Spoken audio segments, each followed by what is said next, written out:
నమస్తే, ఎలా ఉన్నారు అందరం? కళ్యాణి ఫ్రమ్ మిరాల్గూడ. ఇవాళ మార్నింగ్ నుంచి అసలు మస్తు క్రేజీ జరుగుతుంది నాకు. ఏంటంటే ఇవాళ పొద్దున్నే లేచి బయట చూస్తే ఫుల్ వర్షం వస్తుంది. ఇది ఇవాళ తగ్గేలా లేదులే, కాలేజ్కి డుమ్మ కొడదామని మళ్ళీ పడుకున్నా. కొద్దిసేపటికి లేచి చూస్తే వర్షం తగ్గిపోయింది. కాలేజ్కి ఏమో ఇంకా 1 అవర్ ఉంది. సర్లే 1 అవర్ ఉందిగా రెడీ అయ్యి వెళ్దామని తీరా రెడీ అయ్యాక మళ్ళీ ఫుల్ వర్షం వచ్చింది. ఆ వర్షం తగ్గేసరికి కాలేజ్ టైం సగం అయిపోయింది. ఇదంతా పక్కకు పెడితే మీలో ఎంతమందికి వర్షాకాలం అంటే ఇష్టం? కామెంట్ చేసేయండి చూద్దాం. నాకు వర్షాకాలం అంటే కొంచెం ఇష్టం, కొంచెం కష్టం.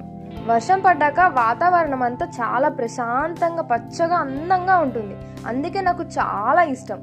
ఇంకో పక్కనేమో బయటికి వెళ్ళే ప్రోగ్రామ్స్ అన్నీ ఈ వర్షం వల్ల క్యాన్సిల్ అవుతాయి. బయటంతా బుడద, బట్టలు సరిగ్గా ఆరక ఇంటి నిండా బట్టలే, గందరగోళంగా ఉంటుంది. అందుకే కొంచెం ఇష్టం, కొంచెం కష్టం. నా వీడియో నచ్చితే లైక్ చేసి సబ్స్క్రైబ్ చేసుకోండి మర్చిపోకండి. ఉంటాం మరి, బాయ్ బాయ్.